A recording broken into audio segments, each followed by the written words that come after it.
शिवसेना पक्ष आणि चिन्हासंदर्भात आता थोड्याच वेळात सुप्रीम कोर्टात सुनावणी होण्याची शक्यता आहे। शिवसेनेचं हे प्रकरण 23व्या क्रमांकावर आहे। सध्या 16व्या क्रमांकाच्या प्रकरणावर सुनावणी सुरू आहे। सुनावणीच्या आधीच सुप्रीम कोर्टामध्ये लेखी सबमिशन देखील दाखल करण्यात आलंय। कोर्टाचा निर्णय येईपर्यंत धनुष्यबाण गोठवण्याची ठाकरेंच्या सेनेची मागणी आहे। तर आज सुप्रीम कोर्टामध्ये ठाकरेंच्या शिवसेनेचे वकील ही मागणी करणार असल्याची माहिती आहे। ठाकरेंच्या शिवसेनेच्या वकिलांची काल दिल्लीमध्ये बैठक झाली होती आणि या बैठकीत आजची रणनीती आखण्यात आलेली आहे।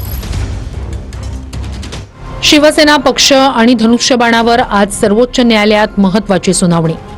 शिंदेंच्या शिवसेनेला धनुष्यबाण आणि पक्षाचं नाव वापरण्यापासून रोखा, ठाकरेंच्या सेनेची कोर्टाला विनंती। निवडणूक आयोगानं पक्ष आणि चिन्हाबाबत दिलेला निर्णय असंवैधानिक, ठाकरेंची शिवसेना। निवडणूक आयोगाचा निर्णय रद्द करावा, ठाकरेंच्या शिवसेनेचा आज सुप्रीम कोर्टात अर्ज। पालिका निवडणुकीची घोषणा होण्याआधी पक्ष आणि चिन्हाबाबत आदेश द्या, ठाकरेंच्या सेनेची विनंती। असेल तर 10 मिनिटं आतमध्ये डोकावायला तुम्हाला सांगतो मी, त्यांना अनुमती द्यायला, यांना बसवा बाजूला, म्हणजे कळेल की रोज मातोश्री कशी ओसंडून वाहत असते ती।